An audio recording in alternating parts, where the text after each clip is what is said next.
Hi and welcome to the Knowledge training session. We're going to continue with the company profile setup.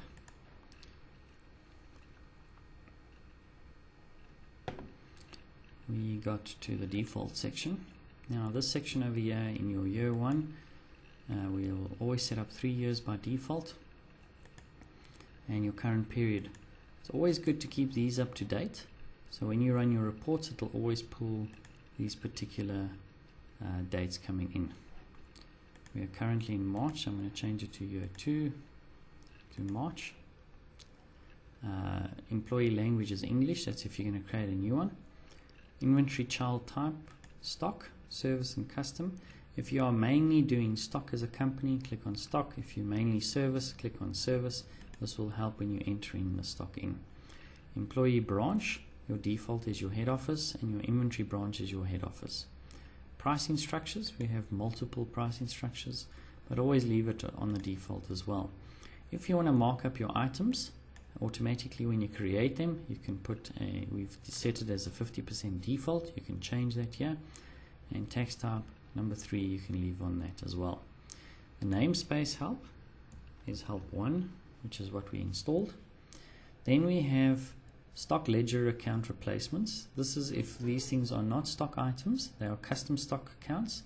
We are automatically pushing them to cost of sales purchases, and for service the same thing on this side. We have not set up any terms and conditions, but you can set up a default to this as well. In your email, this is to send out emails in the system. We will put a default email address, SMTP,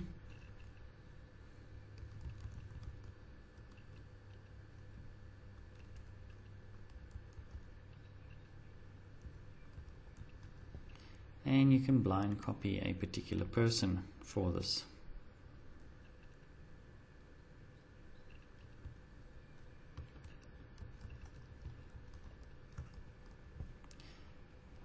We're not going to put any passwords in here, otherwise it will put a password onto your documents that you send out on PDF.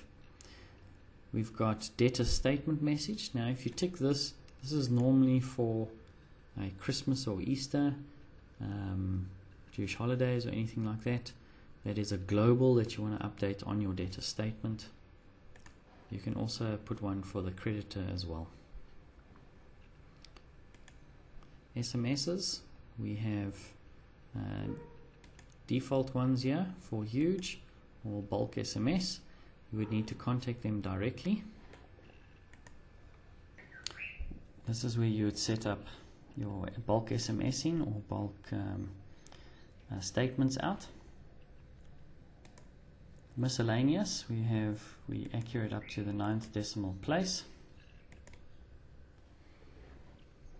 We have some debtor statements. That is block sales order confirmation if the quantity on hand or the quantity is unprocessed in the invoice.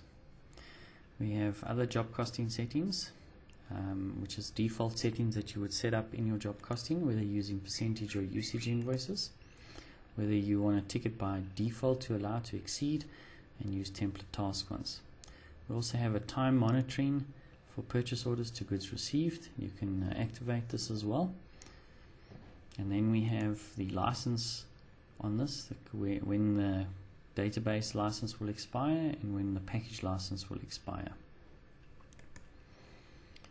Under extras here, we also have 4 different things here. We have a set, backup and restore password. This is if you want to restore or create a backup on your system. So you would put a password in here. Now clear company and reset company, there's more information on this on a document, but basically clear company would be that you've been running a company for a while. You want to clear it, meaning keeping all your master information, master accounts and your user setups, but it'll delete all your other transactions. A reset company means that you've been running for about 3 months. You decide you've made some mistakes, you want to reset the company, and what that does is it clears all your transactions, but it takes all your documents and creates it as if it was just saved. So you will have all your invoices, all your cash books, everything all structured in place, but nothing posted. You then can repost all your information and your set of books will be there. We've got a purchase order and quote date period set up.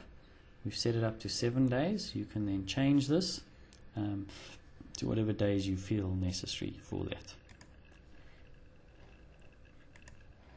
We will cover more options and support log in a different training session.